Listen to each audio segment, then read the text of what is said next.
This week on Act Out, as we rattle thrones, we must build solidarity and heal with veterans. Marine veteran and senior fellow at the Center for International Policy, Matthew Ho, sits down with us to talk about veteran health, suicide, and recent news from the Empire. From tweets to marching in the streets, this is Act Out. Rockets! Brigade! Bulldozers swarm outside the checkpoint gate. A Norwich flash broke the hush and blew me into the street. I awoke next to the body of my baby. No! Welcome to Act Out. I'm Eleanor Goldfield, and this is your tipping point. So something that came up repeatedly during my recent travels through coal and fracking country in West Virginia was the issue of where to lay blame. The workers in the mines? The ones operating the equipment, the visible entities of a much larger industry? When the Keystone pipeline leaks nearly, or at least, 400,000 gallons of oil in northeastern North Dakota, do we lay blame at the feet of the people who built it? The banks who funded it? The oil companies who planned and profit from it?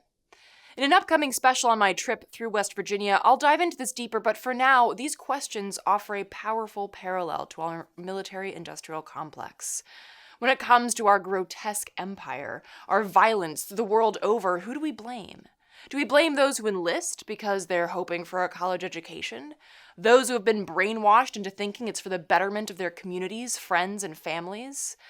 Of course, nothing is ever so cut and dry, black or white. There are those who surely enlist because they do believe the American lie, the American exceptionalism and white supremacist right to colonize and oppress.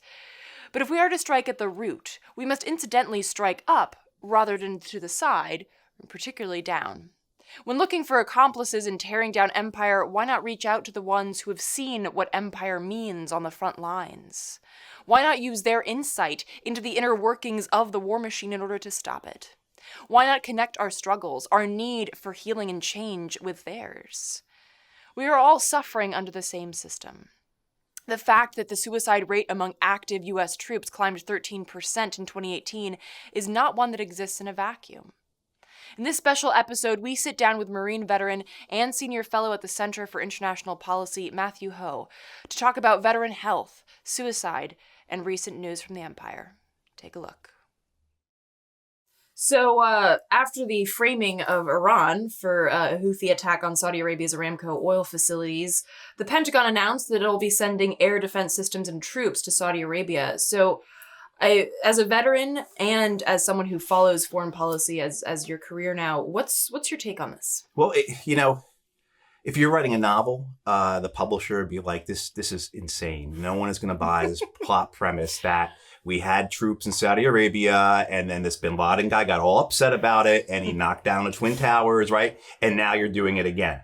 But that's what's happening. The wars in the Middle East, which predate, of course, 9/11 in a lot of different ways, but they keep occurring because we keep adding fuel to them, right? I mean, like we keep putting more troops, we keep bombing more people, we keep propping up these corrupt, despotic regimes. So yeah, it makes sense in a historic understanding as well as kind of a inside the beltway understanding of how the foreign policy establishment operates. There's the other aspect of it too, is that these people in this administration are wedded to the Saudis. Not much different than the previous administrations. I mean, look, the Obama administration went along with the wars in Yemen as well as pretty much started the war in Syria to make the Saudis happy or to keep the Saudis happy. So this administration is doing what previous administrations have done. But you want to bang your head against something and say this can't actually be happening, but it is. What effect this small amount of forces will have, certainly the Patriot missile system, I don't believe it's ever shot down an enemy aircraft. It's shot down a number of Allied and American aircraft, but I don't think it's ever proved successful against enemy weapon systems or enemy aircraft. I mean, I think during the Gulf War, it shot down a couple Scud missiles, but actually the most casualties we took in the Gulf War was when a piece of a Scud missile hit one of our where a bunch of our troops were. So it's just nonsensical. But the thing about it though is like you look at this, what the Houthis did with using these simple drones that are, my understanding is that they're not much different than the drones that Iran produced in 05, 06, and the Houthis have kind of updated a little bit, but they're basically the same package and they cost about $10,000 or something like that. And look, they knocked Aramco offline, huge, and that's where you saw people are really nervous because you could have this effect with just, but it doesn't give anybody pause either. Nobody in DC is saying, well, maybe we should really take a step back. Look, they just knocked the largest oil refinery offline. Maybe we should think about it. Now we're going to double down on it, and the scary thing is what happens if there's another strike that is just as successful, just as maybe what happens if they kill Americans? What are we going to do in response? What's Trump going to feel he has to do? So it certainly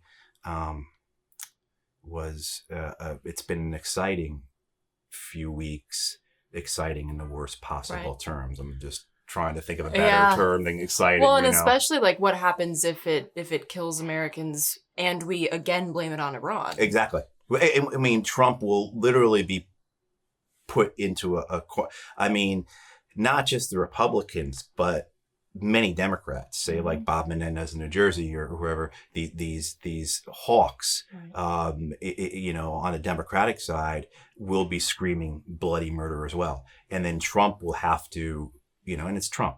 He's gonna do these things regardless of the pressure from the quote normal political status, right? I mean, so yeah, it is. It's very dangerous what's occurring right now. And the other thing too is that you do have hawks within. We haven't even spoken about Israel, but you do have hawks within the Iranian side. There are Iranian hardliners that want a confrontation for a variety of different reasons. They want a confrontation. So you could have something from the Iranian side that causes an American reaction or overreaction. But, the danger then too is what you get into is if something like that happened, the Pentagon is going to do what they call a punitive response, which is, you do a ton of airstrikes, you kill a bunch of Iranians, you destroy a lot of the aircraft, a lot of their ships, but the Iranians have a capability where they're still going to be able to fight back. And then what happens? When they do another strike, what happens? Then do we then bomb Tehran? Do we then kill 8,000 civilians? I mean, it's really scary stuff what we're looking at here. Yeah. And then especially because Russia and China are supporting Iran. That's exactly right. And good God, we come off of Iraq and Afghanistan, and Somalia has been happening for decades. But as if Iraq and Afghanistan weren't bad enough, they did Libya and in Syria and Yemen, and we can top that with Iran. Right. In terms of the scale of the suffering and the scale of the destruction, as well too as you're talking about a country that can fight back to a degree.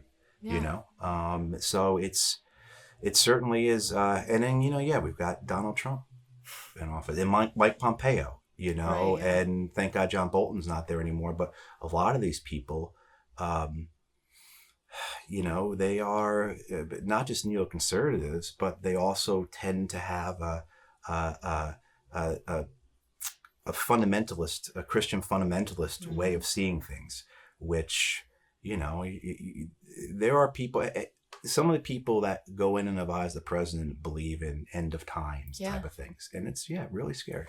Yeah, and I mean, even if we look ahead to 2020, let's hypothetically say that, let's say that Biden's too toxic and he doesn't win, but Yeah. let's look at Warren. I mean, Warren has been incredibly vocal about, making sure that our military remains strong and making sure that we stay on top of the war on terror and things like that. Yep. So she doesn't seem any less hawkish than the next person. No, and there's no reason to think that she would go out on a limb. Even with Sanders, my fear with Sanders would be the same thing that you could say occurred with Obama to a degree. And I saw this in 2009. I was privileged to sit in a Democratic House caucus meeting, and I spoke to them about Afghanistan. This was less than a week after the House had passed the Affordable Care Act, Obamacare, and the members of the House Democratic Caucus got all excited about Afghanistan. They were standing up and saying, we can't let this go forward. We got to stop it. This is just as bad as Iraq. This is another Vietnam, etc. And then Speaker Pelosi stood up and she said, the president just won a huge victory. This is where his political capital lays. We cannot box him in on this. We cannot take away from his political capital. And they all sat down. And that's what I'm afraid would, even if you had a Sanders or say Warren came out and she said, I'm going to end all these wars, I'm going to cut the defense budget. When they get in the office, what's their priority going to be? Their priority is going to be getting forward their domestic legislation, whatever. And I'm afraid they're not going to feel they have the ability to do something about the military because they don't have that political cover. They don't have that capital, however you want to describe it. But we've got to get them to say things about it first before we can worry about it. And it's true. Sanders has said some things, but not anything I'm really getting excited about. He's voted against defense budgets, but he's also voted for a lot of pork. He was a big proponent of the F-35 program, right? Yeah. His climate change plan, which did mention the defense budget at times, did talk about getting together with heads of state to talk about less spending on military spending, but there wasn't that much. It was very vague. Yeah. Nothing I'm staking. Leaves the door open. Yes, exactly. And but they're all really good about wanting to end the endless wars. They all signed a pledge to end the irresponsible endless wars, which I don't know why they put that adjective in there, because that gives them a ton of because all of a sudden now, Iraq was irresponsible, but Syria, that's the responsible one, or, whatever. So yeah, you're absolutely right. You don't,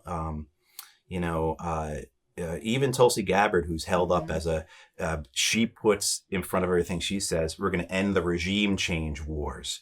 Okay, you're putting that qualifier there. You're making me think that you're not really going to do much about this system, this systemic problem that we have, this empire that we have that's literally killing people in the since World War II, the estimates are, conservative estimates, the U.S. military has killed 8 million people around the globe. And I think that's probably lagging in terms of the more recent killings, at least 1 million in Iraq, God knows how many in Afghanistan, we have no idea. Syria, that whole body count should be put on our tab, right? Yemen as well, because the Saudis certainly couldn't do what they're doing in Yemen without our support. It's disappointing that we don't have someone who is willing to make those very easy connections about empire, about what it's doing to people around the world, and what the costs are to the American people for that. Absolutely. And I want to get into the costs in particular for veterans, but before we get there, I wanted to also get your take on another diplomacy fail, the peace talks in Afghanistan. Initially, were you hopeful about those? I was, because there hadn't been peace talks in decades in Afghanistan.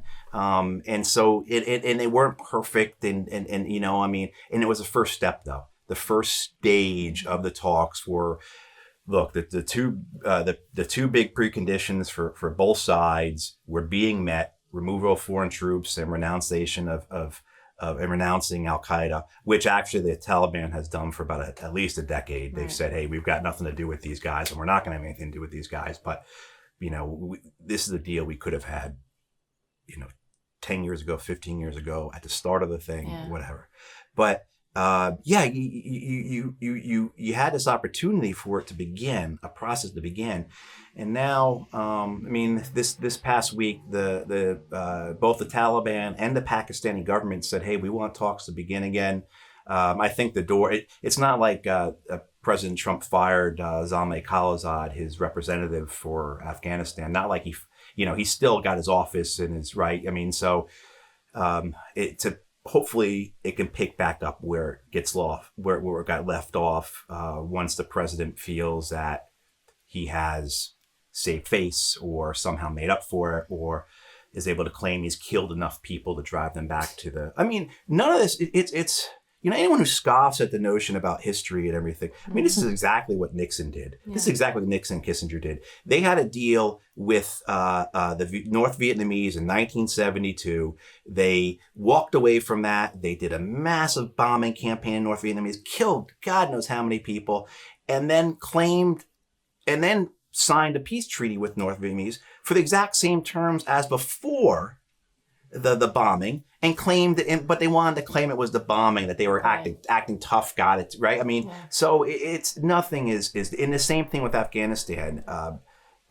In 1989, this is how the withdrawal worked for the Soviet Union. Actually, it was 88 into 89, and it began first with the Soviet Union pulling their troops out, and then you're supposed to have talks afterwards. And those talks never happened. They did happen, but they fell apart because the United States kept funding the Mujahideen, the rebel groups, because the United States they didn't want peace, we wanted a victory over the communists, And that fighting went on for another 3 years until the communist government did fall after the Soviet Union fell. And then it fell into bloody civil war, awful civil war. Out of that, we got the Taliban. And here we are in 2019. Yeah. And it's the same thing. Like we could have been done with Afghanistan in December of 2001. Absolutely. Oh yeah. No, that's exactly. That's well documented. Yeah. That the Taliban were reaching out over and over again. They were looking for ways to surrender. They were looking for, absolutely.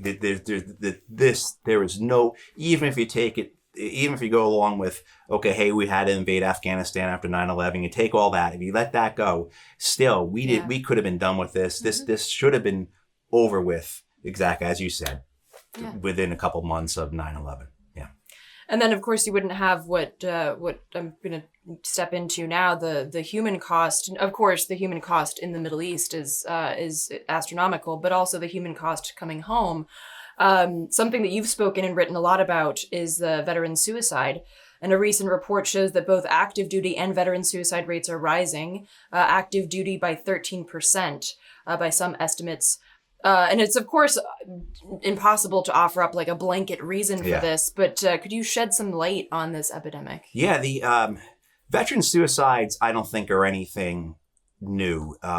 We don't have the data, but anecdotally, what we know, looking at rates of veterans and various generations, looking at what we can see overseas, they've looked at veterans of say Serbian and Croatian veterans of those wars. You see the same type of suicidality, the same combat is linked to suicide. It's very clear.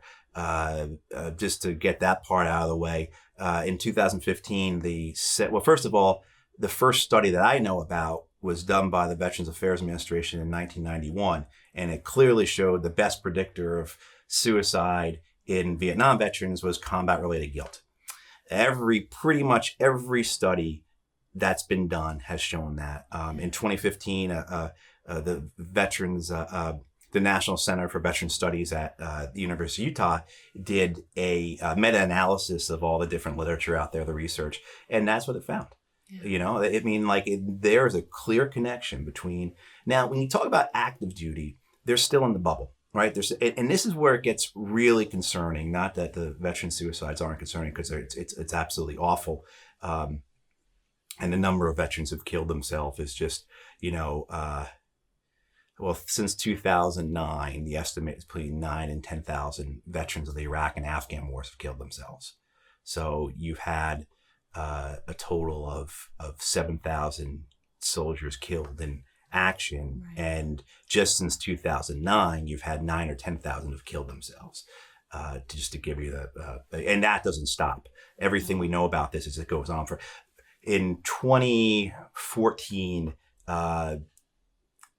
the rate of suicide for World War II veterans was found to be 4 times higher than their civilian peers. So 70 years after the war's over, these guys who are in their late 80s and 90s are still killing themselves at rates well above their civilian peers. When we start talking about the active duty troops, historically, the suicide rate was lower for active duty soldiers than it was for the civilian population. And there are a lot of thoughts about that, but mainly, they had a sense of purpose. You had camaraderie. You had people who were checking on you. You were showing up to your unit every day. And people, and as the wars in Iraq and Afghanistan were going on, that rate steadily climbed. And I think it was about 2009 or so that the rate of suicide for active duty members surpassed the rate of suicide for the civilian population. It might have been a little bit before that. And that's very concerning because it's steadily continued to climb. And it's very concerning because that shows that there's something broken within that support system. There's something broken within that bubble that is allowing these men and women to take their own lives. And much of it has to do with, hey, look, some of the people who are killing themselves for the same reason that people kill themselves in the civilian population. But when you start to get above that level, when you're killing yourself at a greater rate, okay, what's the reason for this level here? And, you can't explain it away with, they owe money. It comes down to there is something that is bothering them, that is putting them in such distress that, and for veterans of combat, that has been shown over and over again to be guilt. And that's what we suspect with much of the active duty service members as well who've been in combat, is that's the reason why they're killing themselves. And you mentioned World War II, and I'm curious because World War II, there was even looking back, there's a sense of clear-cut purpose. You're literally fighting the armies of evil here. Yeah. Whereas with regards to Iraq and Afghanistan, there doesn't seem to, there is no army of evil, right? Yeah, absolutely. Very true. We can get, I know, and people are going to be like, yeah, but, IBM was selling the punch cards to, that they use in the concentration camp. And there's certainly, I'm a big believer in, talking about that kind of stuff. But in the sense of, however, what we know about World War II veterans is that it doesn't matter, and any veterans, it doesn't matter the purpose so much as your individual actions, so much as what you have done, what you have taken part in. Look, the number of psychiatric casualties in the United States Army coming out of Europe in the Second World War, something about 1 in 3, almost between 1 in 3, 1 in 4 men who saw combat in Europe were discharged as a psychiatric casualty. That comes from the Army's own records. And this is stuff that PBS has reported, but there's a myth out there that they didn't have problems when they came home. Yeah. It's completely not true. Completely not true. No one talked to them about it. No one ever went up and asked them about it. They didn't look. PTSD wasn't. It wasn't until 1980 or 81 that PTSD was even. It's called shell shock or something? It a number of different things. Civil War was called soldier's heart. We have records of this type of psychiatric, mental health, soul problems going back to the Romans. The Greeks certainly spoke about it. One of the things people talk about a lot is Homer. In the Iliad, you can find references to PTSD or to moral injury. The Romans had, they basically would take their soldiers out and would send them back to camps where they could recover. as well as there's some records of actual type of psychiatric wards for them. You know, I mean, not just, I guess basically maybe huts where they kept these poor guys in, or you know, Right. I mean, right, you know, but yeah, no, certainly throughout time there are records of there is acknowledgement of the psychiatric and mental and spiritual costs of war. When Tom Brokaw came out with his Greatest Generation, there were many combat veterans of World War II who were upset about that. You know, there were people who wrote memoirs in response to get across their experiences because they didn't want people to view that as the good war, because what they did in it was terrible. What they did was absolutely terrible, you know. And as I've spoken about these issues over the last 10 years or so, I've had World War II and Korean vets and older Vietnam vets speak to me. And what they always say is, nobody knew about my problems except for her. And it's the wife who has dealt with it. And I can say the same for myself. I mean, my issues, most people have no idea I have them. My wife knows I have them. I mean, she's the one who has to deal with them, you know, but so it's what we're going through now is not any different, I don't think, than anyone else has ever gone through during war. And do you see because obviously there's the issue of being in combat physically there. Do you see a difference between, for instance, like drone operators that are sitting thousands of miles away? No, I don't, because what they're doing is they're taking lives, and that crosses a boundary, a moral boundary, a spiritual boundary that, regardless of how you were brought up, you have that in us. And it is something that I have a friend. He was a radio guy in the Air Force. He was attached to a drone squadron, and his job was to set up the radio antennas to talk to the drones and everything else. When he got back from Afghanistan, they gave him the award, and they said the award said something along the lines of, you know, because of you, we were able to kill 300 people, and it broke him. I mean, it broke him. I mean, he literally, he actually burned his uniform and everything else. So I don't think and we have now, they keep the drone program really shrouded in secrecy. They keep it really under wraps. They keep those people in the program really under wraps.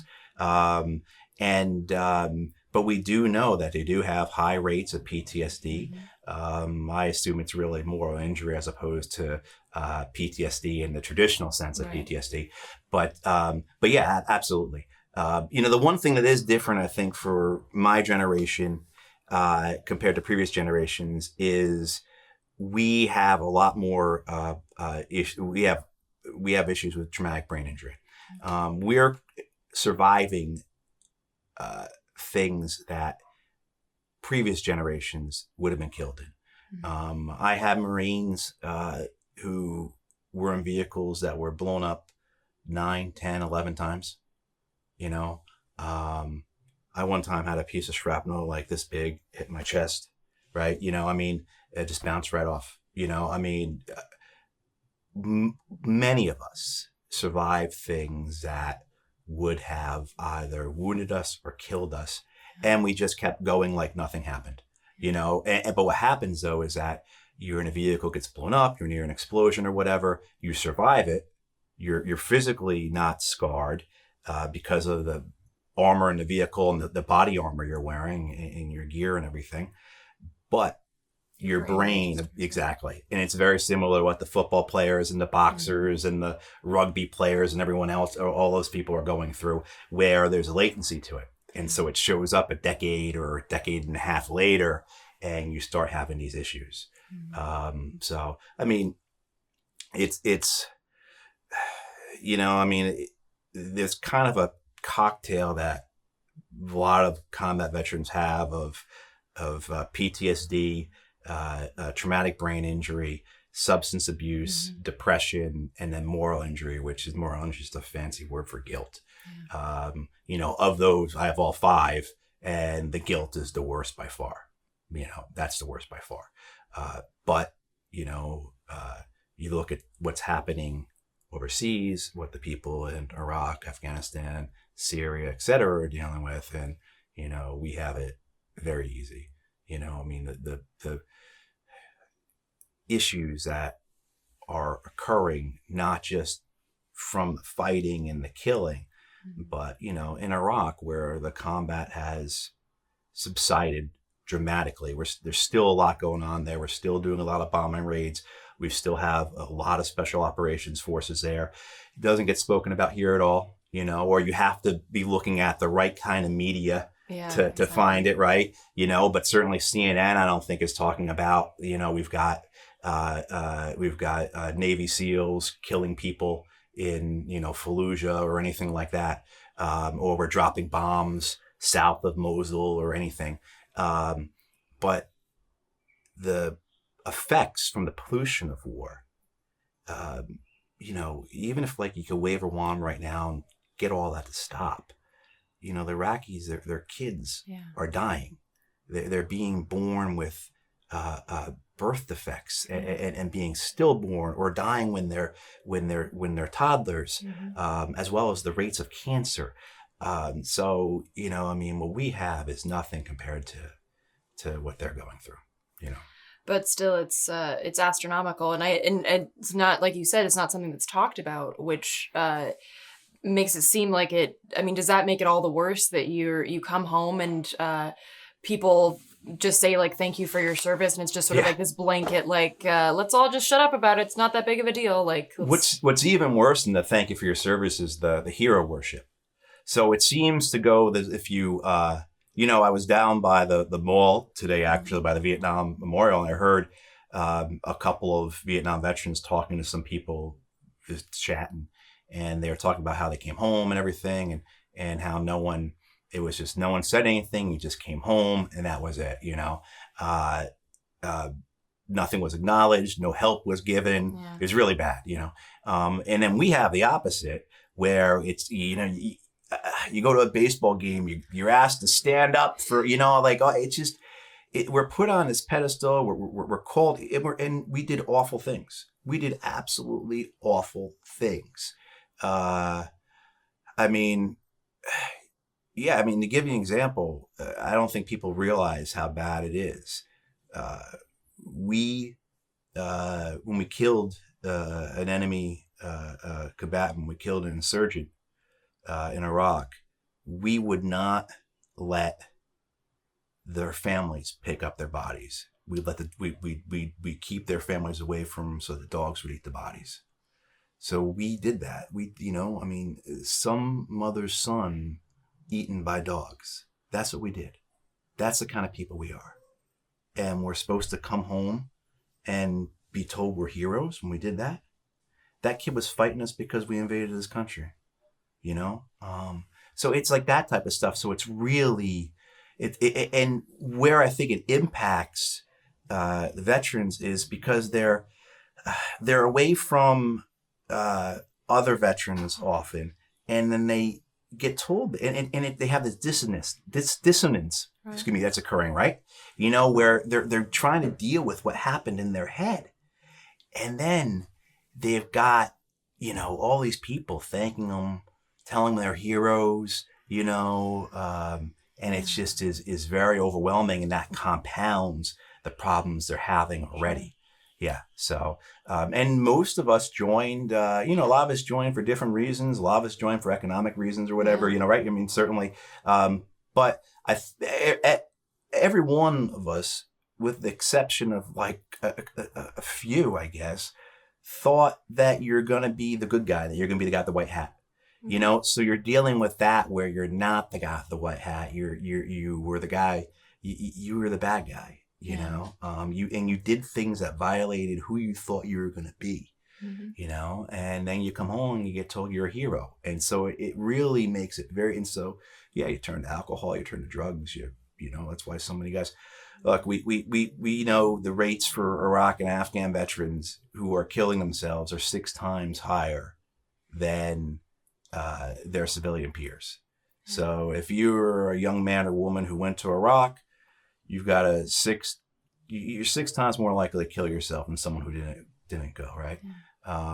For infantry units that we've tracked, the guys who've really seen the fighting, done the fighting and everything, we've seen rates as high as 14 times as their civilian peers. That's just the case. I couldn't even begin to tell you all the number of people who've killed themselves. Okay, so kind of wrapping up here, I want to know kind of what you'd ask of the civilian population, but first I want to know, as a veteran, what would you say to soldiers who are currently in active duty? I'd say, of course, don't do it, and that falls upon deaf ears. You have to experience, I think, in a lot of ways to realize the wrong you're doing, which is really sick, which is really, it's the opposite of how it should be in so many ways, but it's also just really sick. I could go up to West Point and Annapolis and speak to all those young men and young women and tell them all my experiences and how for years I wanted to put a gun in my mouth afterwards. And I have been, everything I had done, I've been a company commander in the Marines and all the different, and they would hear it, they would acknowledge it, but they would still have to do it on their own. And I think that's, you brought up what about the civilian population. And I think that's what needs to fall on the civilian population. Is this understanding of what war actually is, what it actually occurs, how it never ends. There's also the practical aspect of that. The United States is really bad at it. The United States it makes things worse. It's incredibly counterproductive.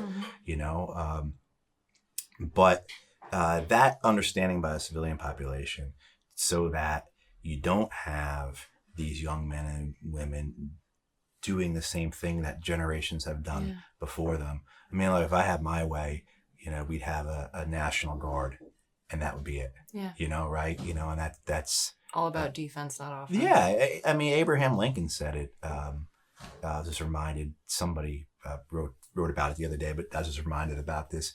Lincoln said something along the lines of like, the United States never has to worry about, he said something like, all the armies of Europe combine and attack the United States and they would never get past the Blue Ridge Mountains. Something like that, right? And it's true, we have these giant oceans on either side of us, and we could have a true national defense. And it's something that we choose not to do. And we choose to continue to send young men and women overseas to kill other people, be killed themselves. And we also choose to ignore it, which is really, I think, what has gone on over and over again for the last 20 years is, with the exception of at times interest in Iraq and interest in Afghanistan, most of the times it's being ignored what's being done over there. And it feels a bit easier because it is, quote, over there, exactly. We don't fight wars on our own soil, so to speak. That's absolutely the case.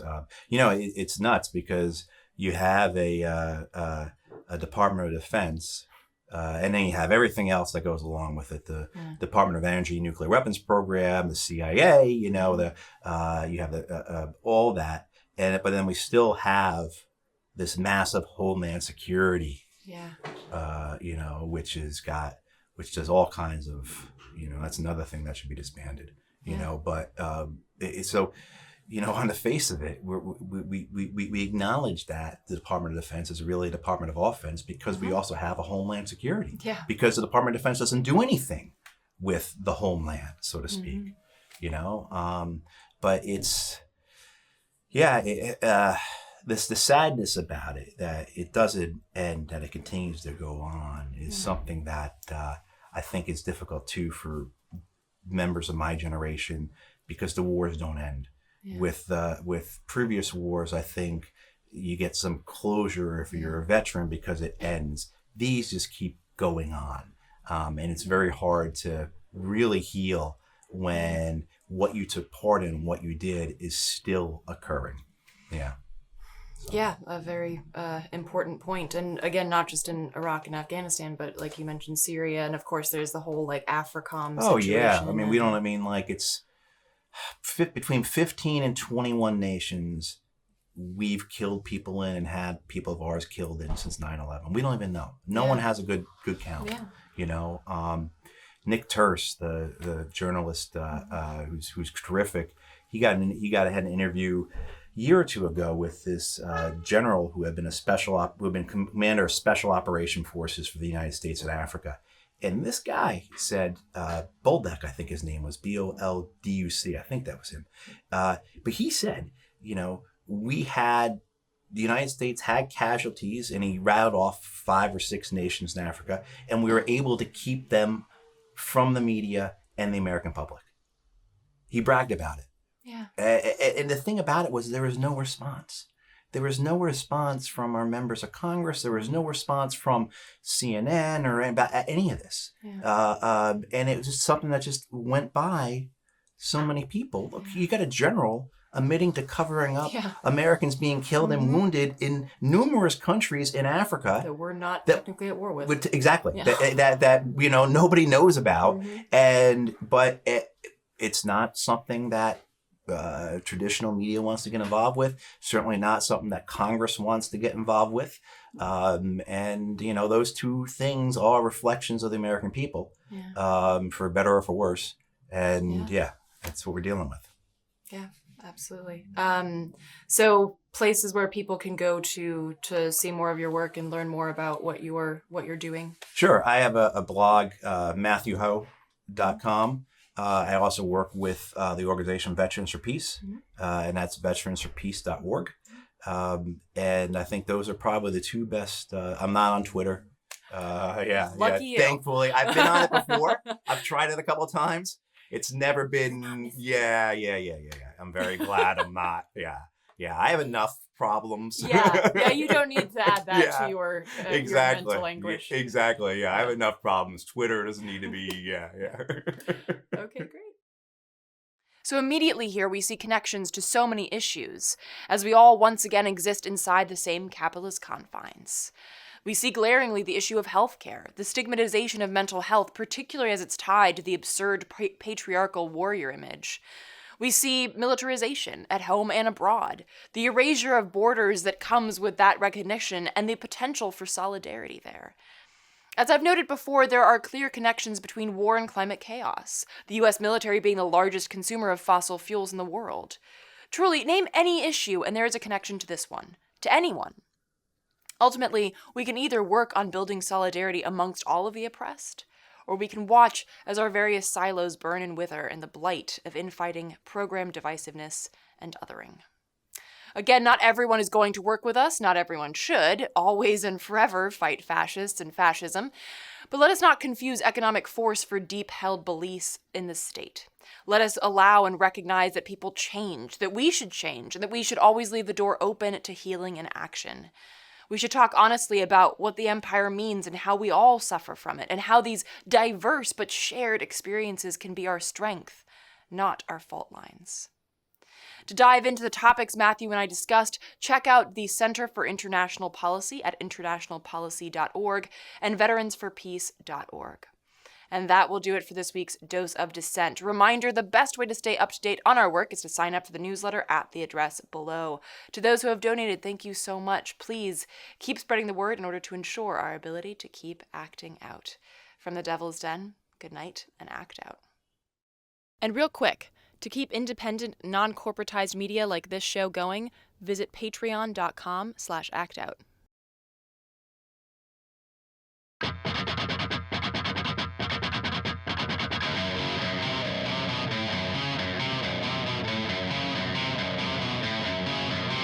I can hear the boots are stomping. Come on, boys, let's get some rocks to throw. I can't stand to hear my father cry anymore. Time we left one of you motherfuckers dead in the road. Wait me back. pinch by inch, we got nowhere else to go. It's been too many years since you pushed and said my shove. I'm not a